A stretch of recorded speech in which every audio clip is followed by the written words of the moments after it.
It's a great pleasure to be back here in Palm Beach. I've already run into classmates from Penn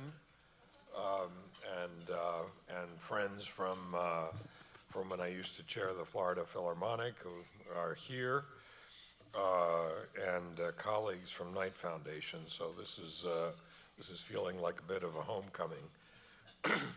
I accept this Founders Award for the foundation, for the Knight Foundation, with great satisfaction because of my admiration for our founders, Jack and Jim Knight. More than 60 years after they formed Knight Foundation, their commitment to informed and engaged communities and their embrace of innovation and next wave technology continues to guide our work and to be recognized by all of you. I think that's pretty special. And it's very special to receive an award also bestowed on William Matthews. He is a leader in his own right and the great-grandson of Henry Flagler, without whom we might not have a South Florida at all. Mary and Robert Pugh, whose efforts in education are exemplary, were likewise honored with this award. And I take really special pride in sharing this honor with past recipients from the Fisher and Cummings families, with whom we have proudly partnered in Detroit as well. So thank you, Brad, for inviting me and inviting my colleagues here. For your 4 years at the Community Foundation have been marked by growth and collaboration, and I mentioned to Sherry as we were listening to you describe the new strategic plan. It is rational, it is businesslike, it is market focused, it is for the benefit of the community, and I congratulate you for your leadership. It's absolutely terrific. And congratulations to J.B. Murray on finishing up your stint as chair, and Sherry Barad now going to lead us here in Palm Beach. This afternoon, I'd like to tell you a little bit about how we're executing our funders' intent at Knight Foundation. I'll share some thoughts about Knight, about our approach to philanthropy, and about our work in this community.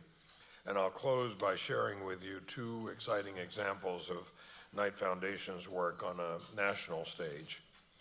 I was mentioning to a friend before we started the lunch that I still feel a little odd being paid to give away somebody else's money, and that if my Cuban father knew that if Knight Foundation didn't give enough money away, the IRS would charge Knight Foundation a penalty, he would probably say this was a communist plot.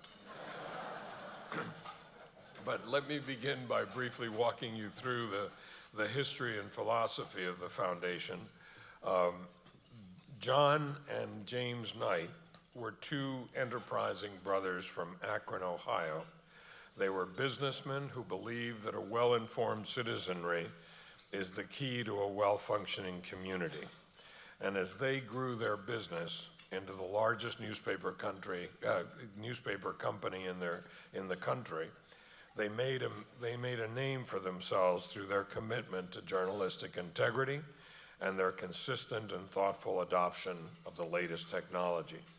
In setting up the foundation that bears their name, the Knight brothers were directive but not prescriptive.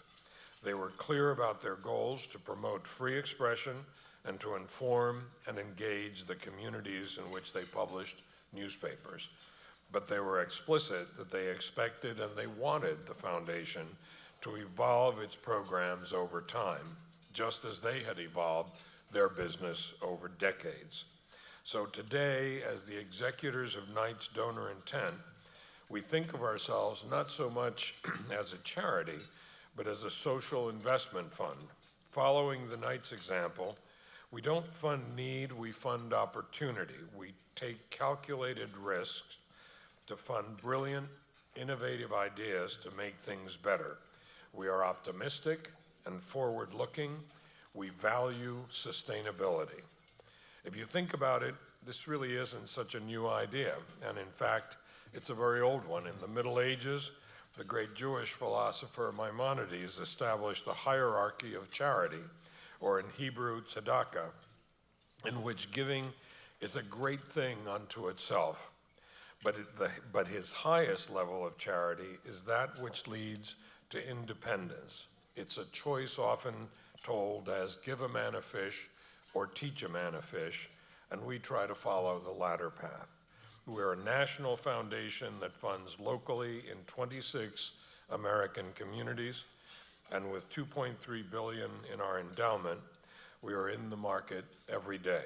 We seek the best returns so that we can continue to do good, and similarly, with an annual distribution of about $140 million in grants, we are in another kind of market every day, looking for a return called social impact. Why does this matter?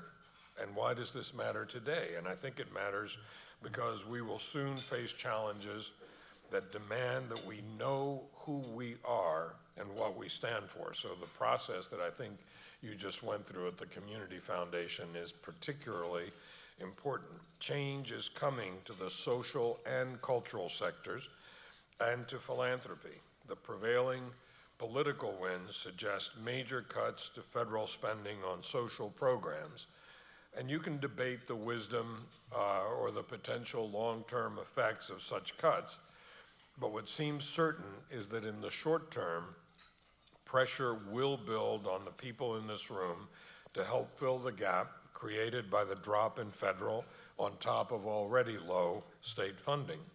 We will all feel enormous pressure to fund today's needs, not tomorrow's innovations.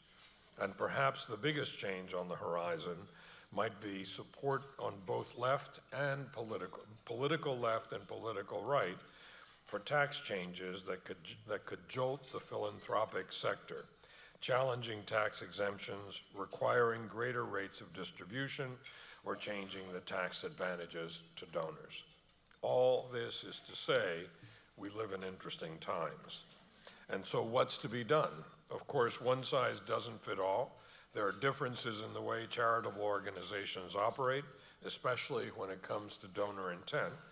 And I certainly am not here to tell you what you or your organizations should do with your resources. I do, however, encourage you to plan for different scenarios and be prepared to be flexible. Engage stakeholders and spend time thinking about how to stay relevant in a changing environment. At night, we engaged in a scenario planning exercise at the beginning of 2016 and took a deep look at American communities, journalism, media technology, and the arts.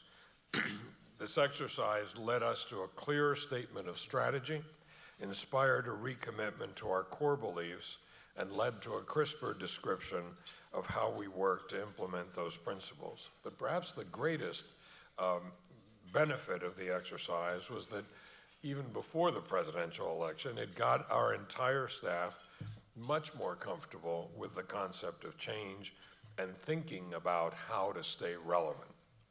We feel ready. And with that, let me tell you a little bit about how we work in this community. We made our first grant here in 1974, and since then, which was not too long after the Community Foundation was actually organized. Since then, we've invested $24.5 million in Palm Beach and Martin counties. Some of you have served on our Community Advisory Committee, and I thank you for your counsel. Our work here is very ably led by Lily Weinberg, who's at the table right over here, who also serves as Knight Foundation's donor advisor for most of our 26 donor-advised funds, and she has an infant child. I'm not sure quite how she does it all. In all, Knight has approximately $165 million invested in donor-advised funds in community foundations, including the one here in Palm Beach Community Foundation, which is currently valued at $8 million, and which in 2017 we expect will result in almost $400,000 in contributions to this community. We support talent opportunity and engagement in night communities, and we think about many of our,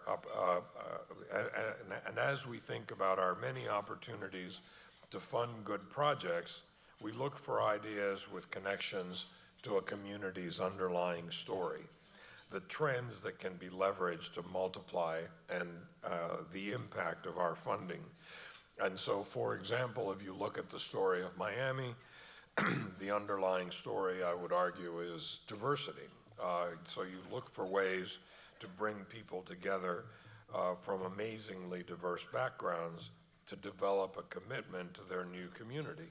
In Detroit, it's race, bankruptcy, and rebirth. In Silicon Valley, you can't escape technology. In Charlotte, it's the crash of tectonic plates of an old southern town and a new global financial center. Each community has its own story and underlying theme. And you'll have your own view of what that underlying theme might be in Palm Beach, but one such theme could be urbanization, the evolution of an important urban core led by year-round residents and increasingly young professionals. Another underlying theme might be the wealth disparity that occurs here on a scale larger than almost anywhere in the nation.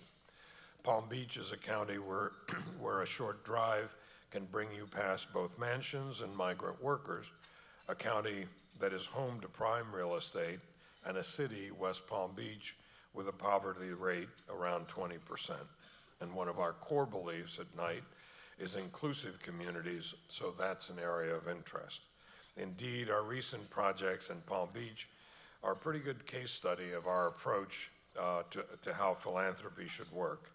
We began here by engaging with local leaders, looking for different approaches and know-how to help their community. 2 summers ago, Mayor Jerry Moyo of West Palm Beach and Downtown Development Authority head Ralph Clemente traveled to Copenhagen, not for vacation, for work, as part of a program that we fund to send American community leaders abroad to explore other methods of city planning, sustainable living, and community revitalization.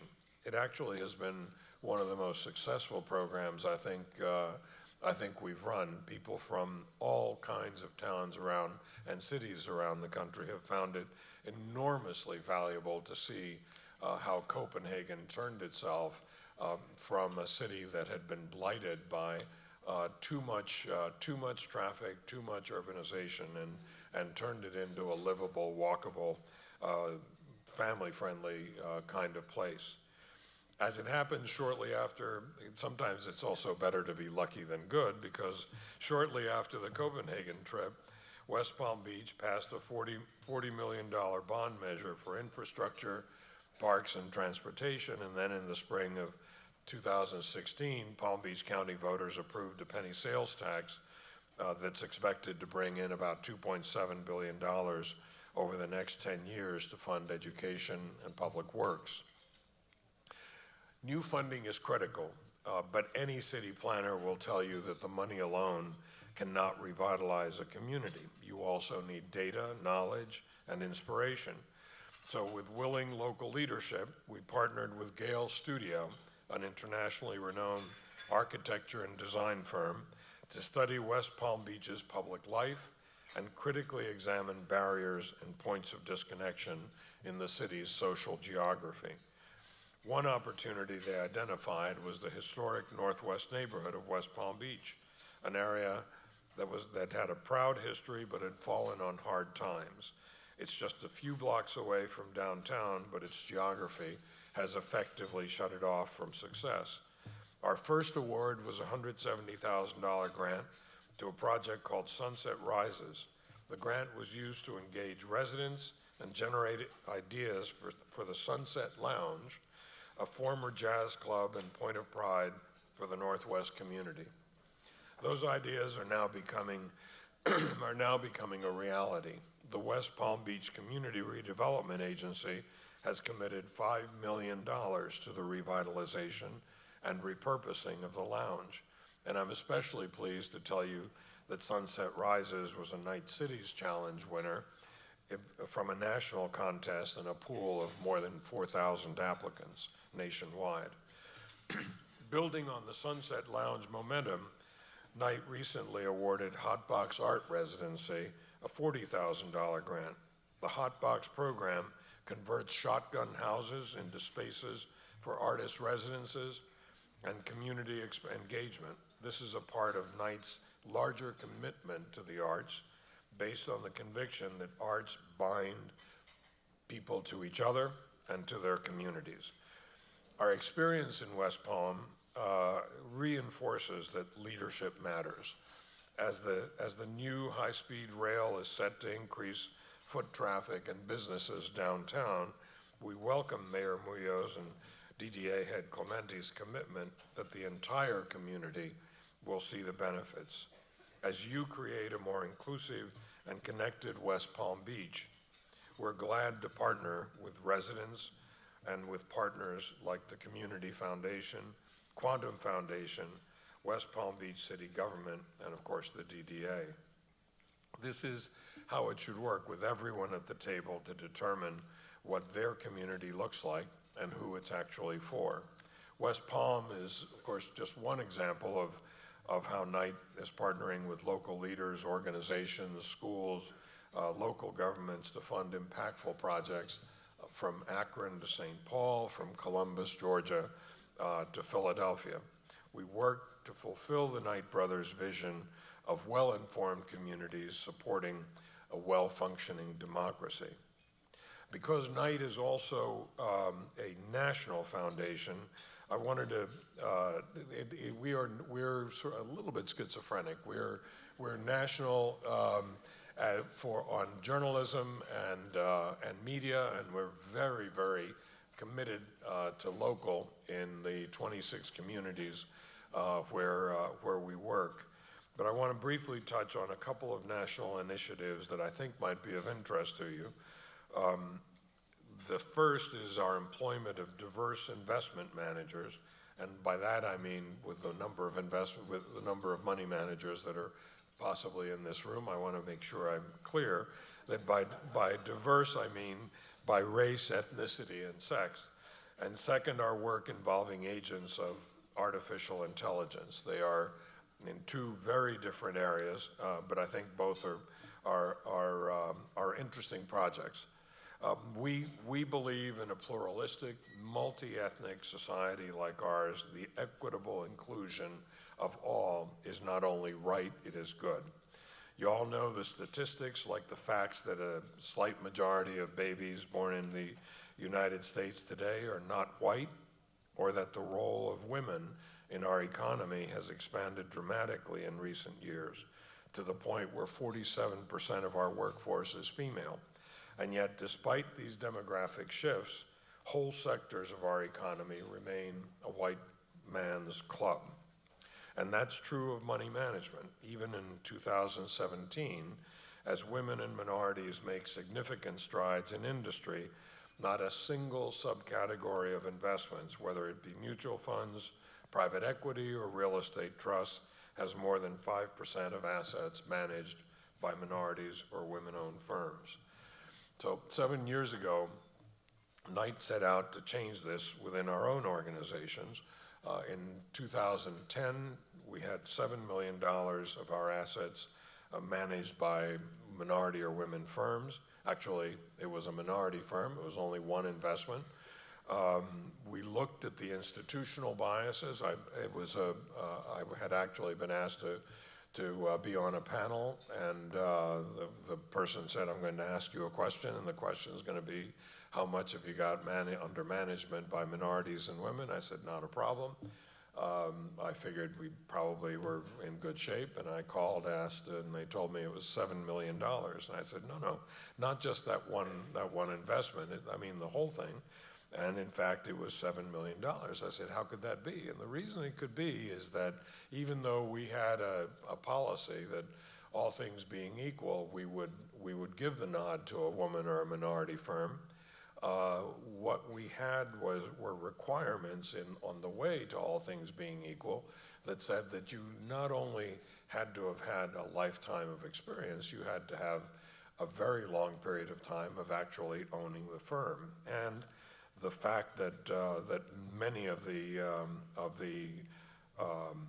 endowment offices that made the decisions were all white, and people tend quite often to pick the people that they prefer. So we intentionally asked Cambridge Associates, our financial advisors, and said, we want you to find people who are extremely competent. We want to increase the amount of money. We want to target $50 million, and we'll talk when you get there.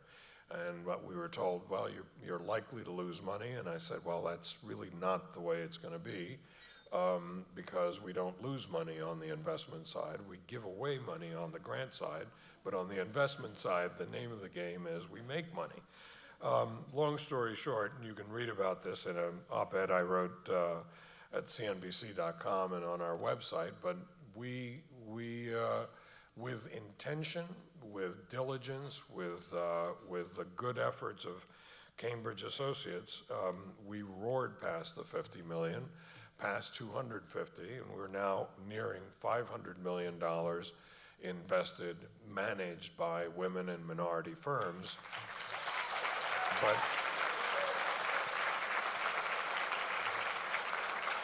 But I want to tell you the best part of the story is we didn't want to talk about it until now, because we wanted to make sure that we could honestly say we have a track record. That track record is at least as good or better than the rest of the portfolio, and it is.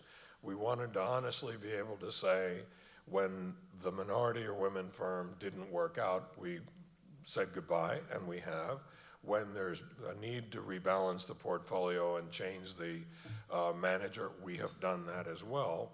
And then we decided, okay, this is too small a sample, just Knight Foundation. So we talked with Professor Josh Lerner from the Harvard Business School and had him study the state of diversity and asset management ownership across certain parts of the investment field.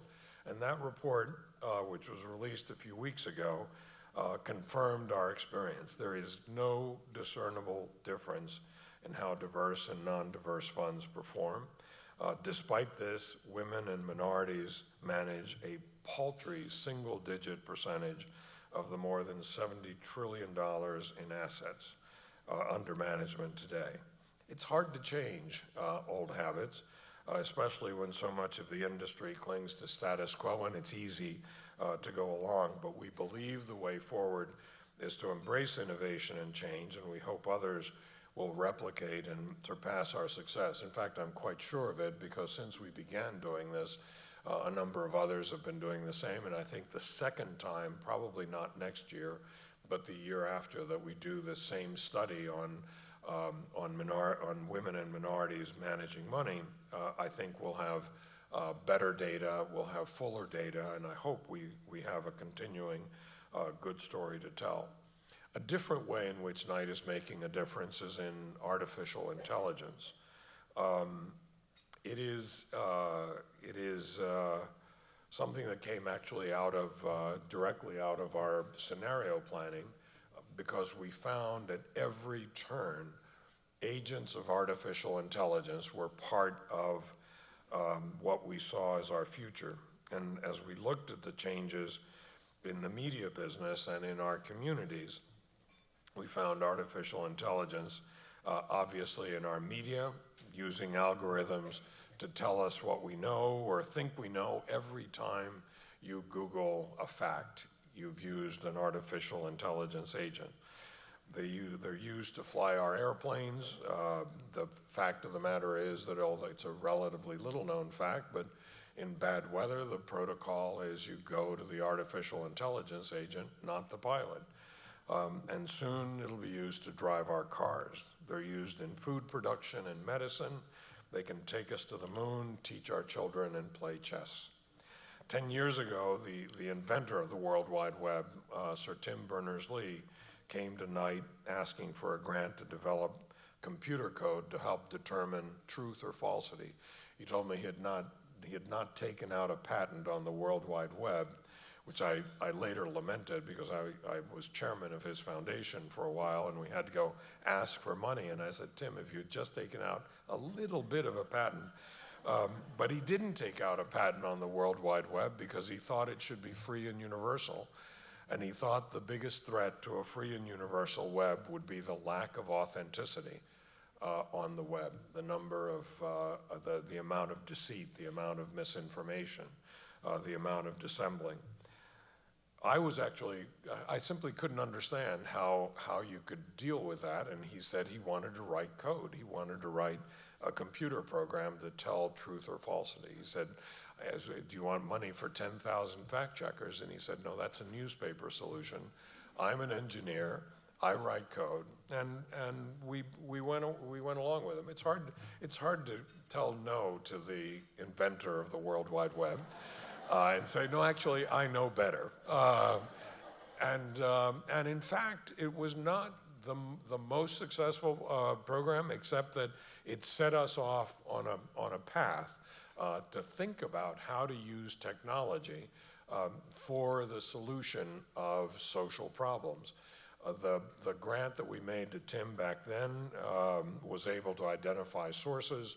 He was never able at that point, 10 years ago, or I guess now 8 years ago,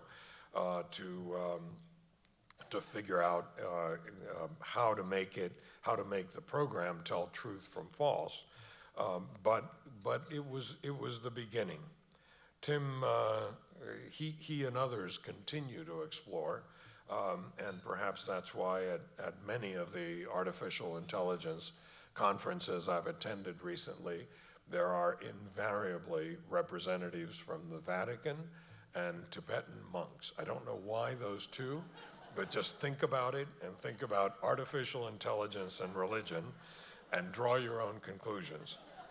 So meanwhile, back here, we, in conjunction with Reid Hoffman, who started LinkedIn, and Piero Migliar, who started eBay, Knight Foundation has started a fund to support research and development into the ethics and governance of artificial intelligence use.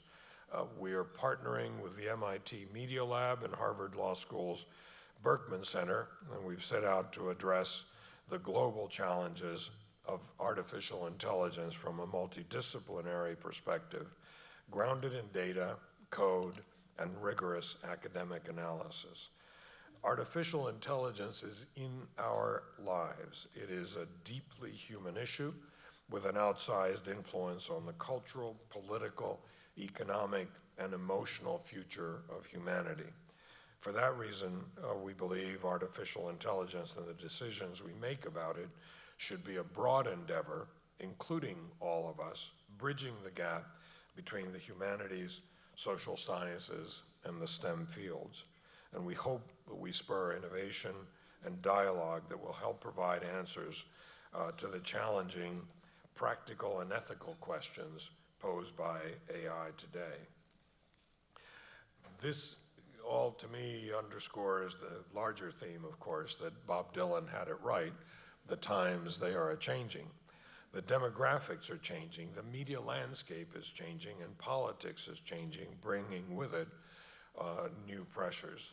Foundations have to prepare to adapt to these changes, and I cannot feel more passionately about something. As a former newspaper publisher, I truly feel this deeply. In the 80s and 90s, newspapers regularly were operating at 20 and 30% profit margins. The dominance of print media led so many publishers to adopt myopic strategies. They expected things to remain the way they were and were largely unprepared for the impact of the digital revolution. Internet devastated the industry, and we are only just at the beginning to see and feel how the effect of decimating that industry will be on an informed citizenry. All of us can learn from that experience. We shouldn't fear change nor deny its inevitability. Instead, we should plan for it, embrace it, and tackle it head on. which is why the Knight brothers gave their foundation the freedom to exercise its best judgment as required by the times and conditions under which we live. That flexibility supports our investment strategy. It supports the direction and approach we take in carrying out the Knight legacy of informing and engaging cities we serve. In Palm Beach, that means, Palm Beach and Martin counties, that means partnering with local leaders like yourselves to create a more livable, connected, and inclusive community. And I'm delighted by our record here, and particularly proud of our partners, like those of you in this room, without whom none of this would be possible. I truly appreciate this honor to the Knight brothers, and I thank you very much for your attention. Have a good day.